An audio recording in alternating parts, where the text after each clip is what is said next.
Добро пожаловать на канал, где мы учим английский через короткие истории. Не забудьте поставить лайк и подписаться, чтобы не пропустить новые уроки. Это отличный способ улучшить восприятие языка на слух и расширить словарный запас. Вы сможете не только улучшить понимание, но и запомнить важные фразы и выражения, которые легко использовать в повседневной жизни. Сегодня мы поговорим о классике «Хрониках Нарнии». Это серия фантастических книг, написанных Клайвом Льюисом, которая рассказывает о волшебной стране Нарнии. Начнем. One day, for children, Peter, Susan, Edmund, and Lucy moved to the countryside to stay in a large, old house owned by a professor.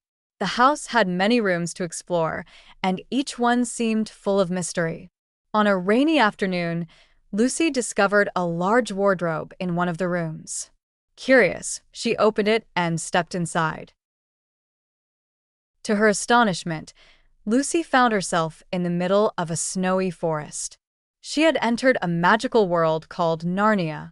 As she wandered through the snow, she encountered a faun named Mr. Tumnus. He was kind and invited her to his home for tea. "This is Narnia," Mr. Tumnus explained. "It's always winter here, but never Christmas. The White Witch cast this spell on the land." "Who is the White Witch?" Lucy asked, puzzled. "She is a cruel queen," replied Mr. Tumnus. "She rules Narnia with dark magic, but one day, Aslan will return, and everything will change." Lucy returned through the wardrobe and excitedly told her siblings about Narnia, but they did not believe her. Later, Edmund went into the wardrobe and found Narnia as well. There, he met the White Witch. Though she appeared beautiful, her eyes were cold and hard. "Hello, boy," said the witch in a smooth voice. "What is your name?" "Edmund," he answered nervously. The witch offered him sweets and said, "If you bring your brother and sisters to me, I will make you a prince." Edmund agreed, without hesitation. Eventually, all four children entered the wardrobe together and found Narnia once more. Lucy led them to Mr. Tumnus's house, but it was destroyed and empty. A note was left behind, saying that the faun had been captured by the witch. The children felt deeply sad. Soon, they met Mr. and Mrs. Beaver, who told them, "You must go to Aslan. He is a great lion, and only he can defeat the White Witch." "Where can we find him?" asked Peter. "He is waiting at the stone table." "Follow us," Mrs. Beaver said. Meanwhile, Edmund secretly ran away to the White Witch. She was furious that he had come alone. "Where are your siblings?" she demanded. Edmund was scared and couldn't answer. She locked him in her icy castle. The other children and the beavers journeyed to the stone table to meet Aslan. There, they found a magnificent lion. "Welcome, children," Aslan greeted them warmly. "We must prepare for a battle against the witch." Aslan quickly made a plan to rescue Edmund. He sent his soldiers to the witch's castle, and they returned with Edmund, safe and sound. The children were overjoyed to be reunited. But the White Witch soon appeared. "That boy is a traitor," she cried. "He belongs to me." Aslan spoke quietly but firmly. "I will take his place." The witch smiled wickedly. "Very well," she said. That night, Aslan went to the stone table. The witch and her followers tied him up, mocking him. She cut off his mane and then raised her knife, killing him. Lucy and Susan, who were hiding nearby, watched in horror and wept. The next morning, something incredible happened.